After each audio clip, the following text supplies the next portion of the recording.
What's up, sports fans? This is the Lucas Ross Sports Channel. We continue with our 2025 college football schedule preview and very early projected record series.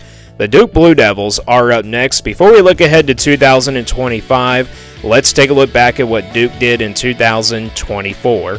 Here are my projections and predictions last year for the Duke Blue Devils.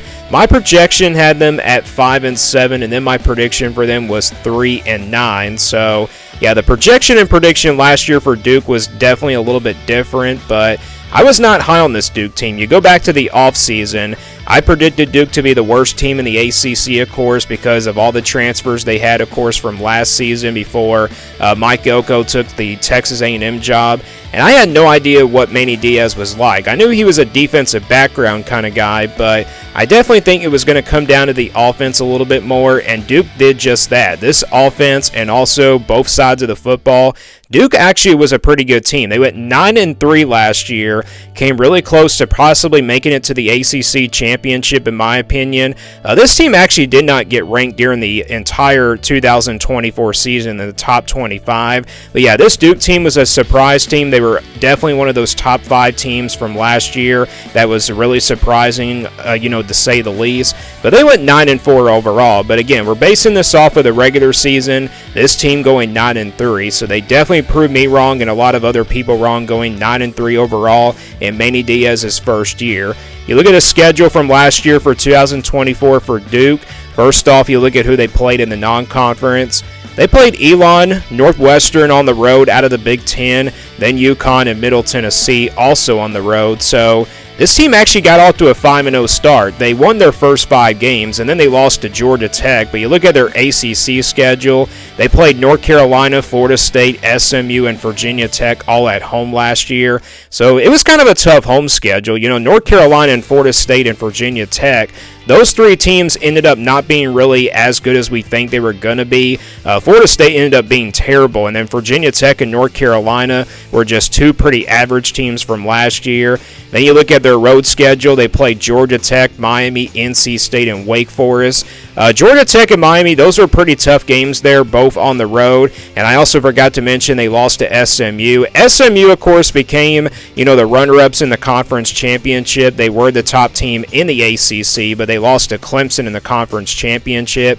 And Duke lost that game by 1 point. So that was a tough loss there. But Miami and Georgia Tech were 2 games that were really close. Georgia Tech game was pretty close, but Miami game was pretty close there for a while. But Duke came up just short. But they beat NC State and Wake Forest both on the road. So yeah, pretty tough schedule last year for Duke. What does it look like, though, for 2025? This is the schedule coming up for the Blue Devils for the 2025 season. Before we go game by game, let's take a look at who Duke plays in the non-conference for this season. So you look at their non-conference schedule. They will play, again, Elon here for the second year in a row, so that's kind of surprising that they're playing another FCS team, and it's the same team as they played from last year. But this time, out of the Big Ten, they'll play Illinois, so they get Illinois here this time out of the Big Ten. That is going to be a big non-conference game. Obviously, there's a lot of other big non-conference games throughout the entire college football schedules, but this is another one of them. Illinois was a pretty good team last year. Both of these teams were definitely top 5 and surprise teams from 2024. So yeah, that could be a pretty exciting game. And then you got a couple of group of 5 teams here in Tulane and UConn, and you have to play on the road in both of those games. Those will not be easy games for the Blue Devils. Tulane is always a pretty good group of 5 team. They have been now for the last 3 years. And then obviously UConn coming off a pretty good year last year. So those 2 games might actually be pretty tough games for the Blue Devils. But that's your non-conference. Let's now move on to the home ACC schedule for Duke. They will play NC State, Georgia Tech, Virginia, and Wake Forest all at home this year. NC State, Virginia, and Wake Forest, all very winnable games here for the Blue Devils. Same thing with Georgia Tech. Obviously, that Georgia Tech game will be a revenge kind of game here for the Blue Devils because they lost to Georgia Tech last year on the road. This time they will play the Yellow Jackets at home. So that's definitely a game you like to have at home, to be honest, if you're the Blue Devils. NC State will be pretty tough, but, Virginia and Wake Forest, 2 games that Duke might actually be favored in. So that's your home schedule. It's not a tough home schedule at all. Let's now go to the away schedule. They will play at Syracuse, at California, at Clemson, and then at North Carolina. So this is a pretty tough road schedule. Syracuse, always kind of a tough place to play. You got California. Obviously, you have to travel out west and everything, which is always kind of tough here for some of these teams that are really, they had to travel across the country and everything. So, yeah, that'll be a pretty tough game there on the road at Cal especially. And then you got Clemson, of course, in Death Valley. That's going to be probably their toughest road game here on this away schedule. And then, obviously, North Carolina. This rivalry might start to pick up, obviously with Bill Belichick coming over for the Tar Heels. Manny Diaz, of course, has already had his first year at Duke. And this rivalry might start to heat up. So, yeah, they have to play the Tar Heels on the road. Yeah, that's going to be pretty tricky there. So, a pretty tough away schedule here for Duke. Let's go back to the schedule now and here go game by game now for Duke. They start things off with Elon here on August 30th, and then there's that big non-conference game against Illinois on September the 6th. Then they go on the road to play Tulane on September 13th. Then they open up conference play at home against NC State on September 20th. Then it's at Syracuse on September 27th. Then also at California on October 4th. So they got back-to-back road games there with Syracuse and Cal.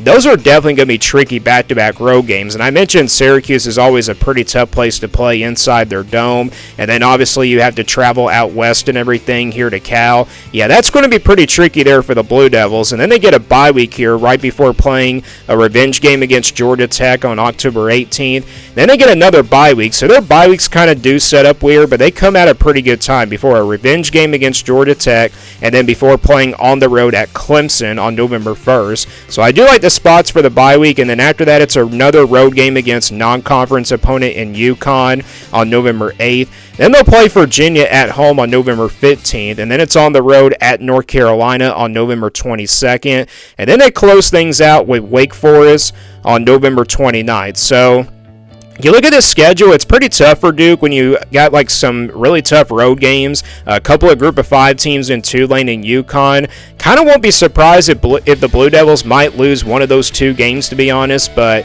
you got some tough road games with Syracuse and Cal and back-to-back road games, and then you got Clemson and North Carolina, probably your 2 toughest road games here on this schedule. So that's the schedule for 2025. Let's now get a projection here for Duke. This is the scale I'll be using here for their official projection. And like I said, if it's a 1% game in the red, that's pretty much counted as an automatic loss, and then your 20% games in the orange.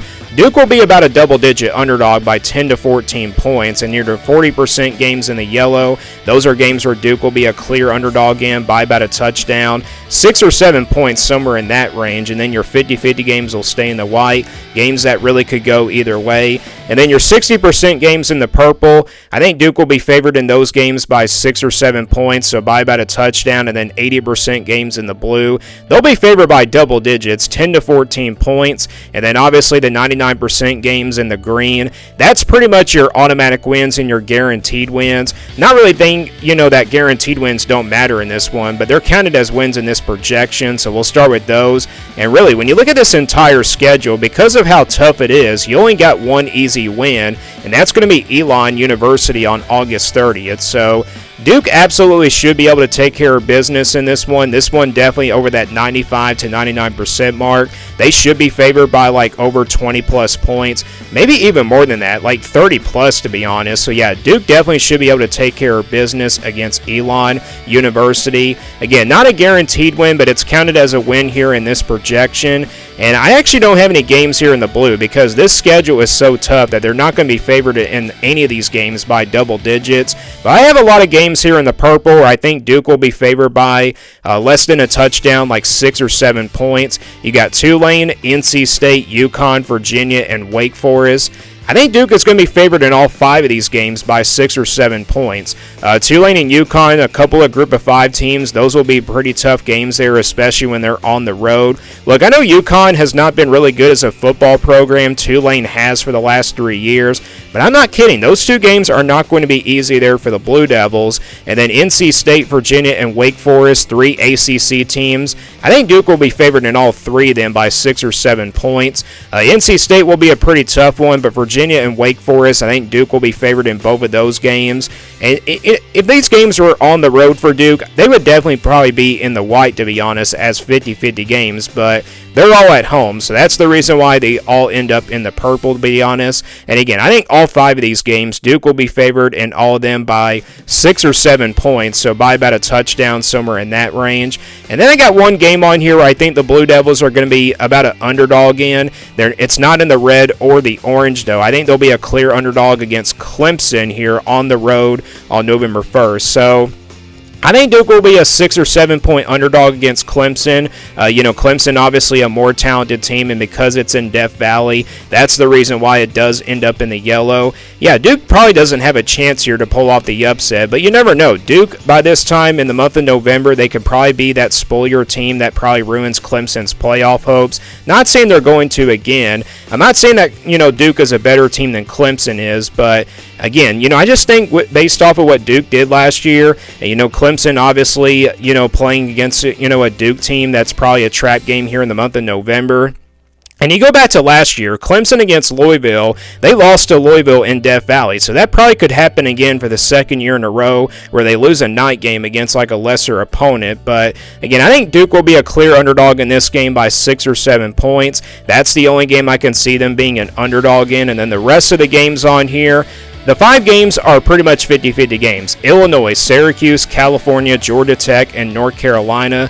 These are all 50-50 games that really can go either way. Again, Illinois is a pretty big surprise team last year. This is kind of the battle here between 2 surprise teams from 2024. It should be a pretty competitive game. And then you got Syracuse and Cal. Those 2 games, they end up in the 50-50 range because they're both on the road. And then obviously Georgia Tech beat Duke last year. That's the reason why it's a 50-50 game. And then obviously North Carolina. That's a rivalry game. Anything can happen. So all 5 of these games really can go either way. And I think they'll come down to the wire. So let's now get a projected record here for Duke based on how tough this schedule is. Again, we count the green game as a win against Elon University, and then you average out all 5 of these games in the purple at 60%. You average out all these 50-50 games at 50%, and then you average out that one yellow game at 40%.